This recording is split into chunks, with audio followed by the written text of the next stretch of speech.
Dans un temps ancien, bien avant que nos villes modernes ne s'élèvent, il existait un royaume où la nature régnait en maître. Les vastes forêts s'étendaient à perte de vue et les rivières murmuraient des secrets oubliés aux oreilles attentives. C'était un monde où la simplicité de la vie s'accordait avec la grandeur de la création. Pourtant, dans ce royaume paisible, il y avait ceux qui cherchaient plus que la simple beauté des paysages. Ils aspiraient à comprendre les mystères de l'âme et à découvrir la véritable liberté que l'on ne pouvait voir qu'à travers les yeux de la foi. C'est dans ce cadre que commence notre histoire, celle d'une jeune fille nommée Anna, dont la quête pour comprendre le sens profond de la liberté allait la mener sur un chemin qu'elle n'aurait jamais imaginé. Il était une fois, dans ce royaume, une jeune fille qui vivait dans un petit village avec sa famille.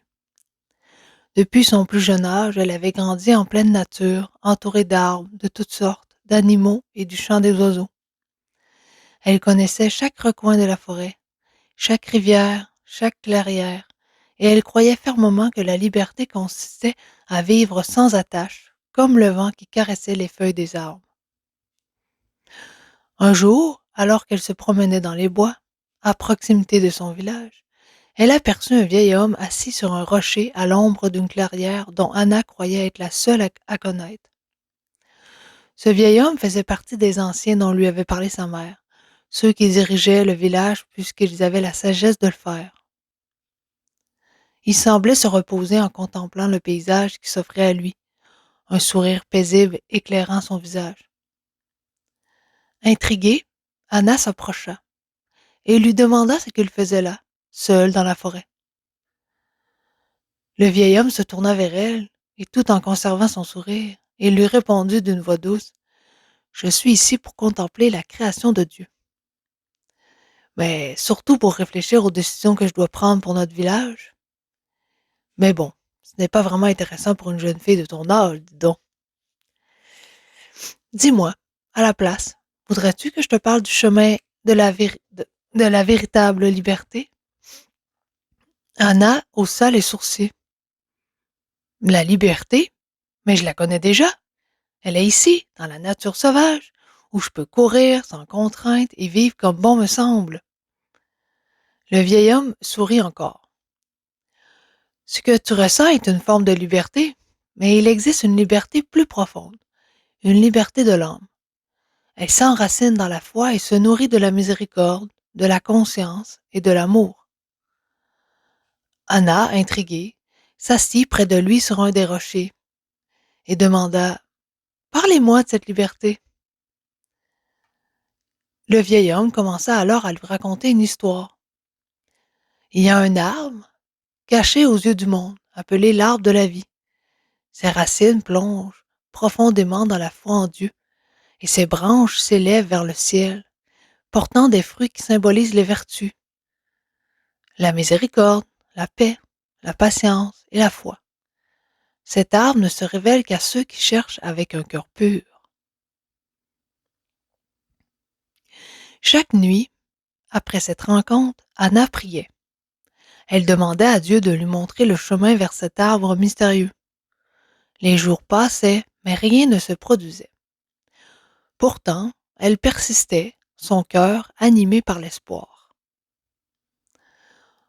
Un matin, alors que l'aube peignait le ciel de teintes roses et dorées, Anna se réveilla au doux son d'un murmure.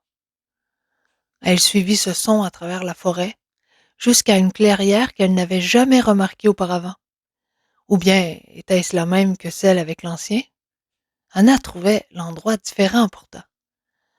Au centre se dressait un arbre magnifique, plus grand et plus majestueux que tous ceux qu'elle avait jamais vus.